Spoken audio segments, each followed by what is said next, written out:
حضرات گرامی، وہ رات آنے والی ہے، وہ بخشش والی رات آنے والی ہے جس کو ہم شب برات کہتے ہیں.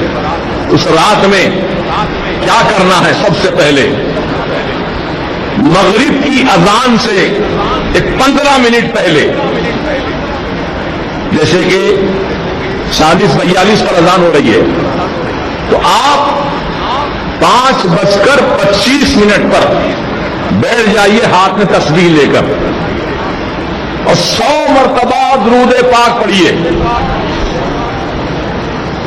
اور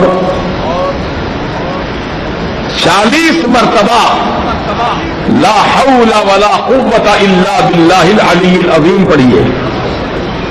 تو اس عمل سے اللہ پاک 80 سال کے گناہوں کو معاف فرما دیتا ہے. آپ کہیں گے حضرت 80 سال کے گناہ بخشے جاتے ہیں اس عمل سے، میری عمر تو 80 سال کی ہوئی نہیں، 80 سال کی عمر نہیں تو 80 سال کے گناہ بھی نہیں ہے. بات سمجھ میں آئی بات؟ اب آدمی اگر 80 سال کا ہے تو 80 سال کے گناہ بھی ہوں گے اس کے، لیکن جس کی عمر ہی 80 سال نہیں ہے، ابھی تو 10 سال کا ہے، 15 سال کا ہے، 20 سال کا ہے، 25 سال کا ہے، وہ پوچھتا ہے کہ میری نیکیاں تو، میرے گناہ تو اتنے نہیں ہیں، میں تو 25 سال کا ہوں، 80 سال تو اور آگے بہت زیادہ مجھے جینا ہے. تو اس کے لیے بشارت یہ دی گئی، اے نوجوان، 25 سال کے جو گناہ تیرے ہوئے وہ تیرے گناہ معاف کر دیے جائیں گے، اور جو سال بچے ہیں 25 کے آگے جو سال بچے ہیں وہ تیرے ماں باپ کے گناہ بخشے جائیں گے. سبحان اللہ. یہ ہے اس عمل کی برکت. تو آپ یاد رکھیں گے، بھول جائیں گے. کب پڑھنا ہے یہ؟ مغرب کی نماز سے پہلے، اذان سے پہلے.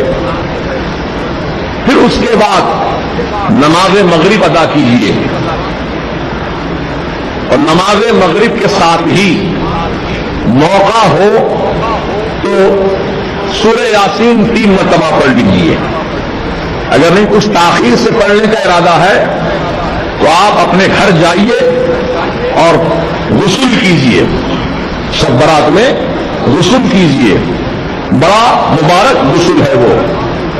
مغرب کی نماز کے بعد غسل اس طرح کرنا ہے کہ پانی میں 7 عدد بیر کے پتے، کتنے پتے؟ 7 عدد بیر کے پتے پانی میں ڈال کر گرم کرو. ہر ایک آدمی کے 7 پتے، ایک آدمی کو غسل کرنا، 7 پتے ڈالے، پانی کو تھوڑا گرم کر لے، پھر اس پانی سے غسل کرے. تو اس کا فائدہ یہ ہے کہ اللہ تعالیٰ سال بھر تک اس کو جادو ٹونے سے محفوظ رکھے گا، جادو نہیں ہوگا اس پر. اب جو پہلے سے ہے وہ تو اس کا علاج کرانا پڑے گا، اس کو ہٹانا پڑے گا، لیکن آئندہ سال یعنی یہ شب برات سے لے کے آنے والی شب برات تک اب اس 1 سال کے عرصے میں کوئی نیا جادو اثر نہیں کرے گا.